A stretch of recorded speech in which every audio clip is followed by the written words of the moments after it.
कामगारांच्या हक्कासाठी जगभरात एक नवीन क्रांती सुरू झाली। याच क्रांतीमुळे देशांमध्ये कामगार कायदे लागू झाले।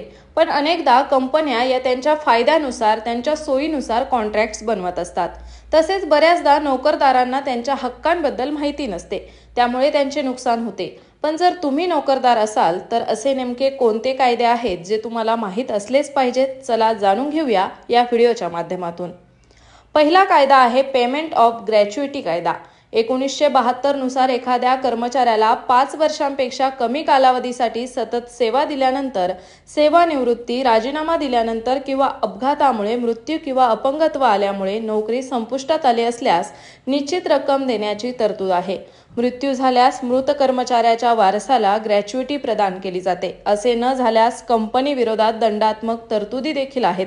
यामध्ये तुरुंगवास आणि दंडाची तरतूद देखील आहे। दुसरा कायदा म्हणजेच मॅटर्निटी बेनिफिट ॲक्ट अंतर्गत प्रसूती किंवा गर्भपात झाल्यानंतर महिलेला लगेचच 6 महिन्यांसाठी कामावर बोलवता येत नाही।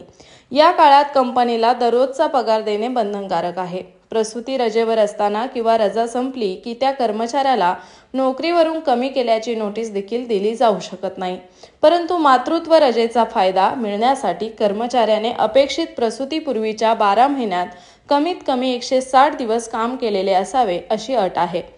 कर्मचारी राज्य विमा या तिसऱ्या कायद्यानुसार कर्मचाऱ्यांना विमा द्यावा लागतो आणि दुखापत झाल्यास आर्थिक मदतही द्यावी लागते।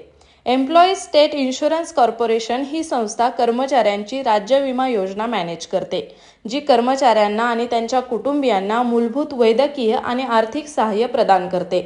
सेवेदरम्यान मृत्युमुखी पडणाऱ्या कर्मचाऱ्यांच्या कुटुंबियांना लाभ दिला जातो।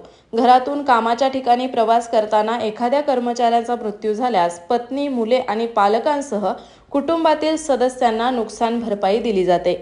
चौथा कायदा म्हणजे बोनस कायदा। या कायद्यानुसार कंपन्यांना बोनस देणे बंधनकारक आहे। बोनसची किमान मर्यादा 8.33% आहे। म्हणजेच तुमच्या कंपनीने तुम्हाला तुमच्या वेतनाच्या 8.33% इतका किमान बोनस देणे आवश्यक आहे। ज्या कर्मचाऱ्यांनी एका वर्षात 30 दिवसांपेक्षा जास्त काळ काम केले आहे आणि त्यांना दरमहा 21,000 पर्यंत पगार किंवा वेतन मिळते, त्यांच्यासाठी हे लागू आहे। आणि शेवटचा आणि महत्त्वाचा कायदा म्हणजे लैंगिक छळ प्रतिबंध आणि निवारण कायदा। कामाच्या ठिकाणी महिलांचा लैंगिक छळ होण्याचे प्रकार घडतात।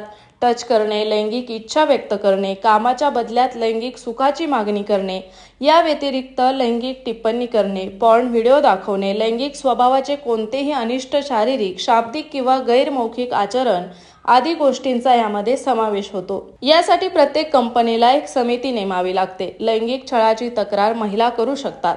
त्यानुसार कारवाई करणे कंपनीला बंधनकारक असते।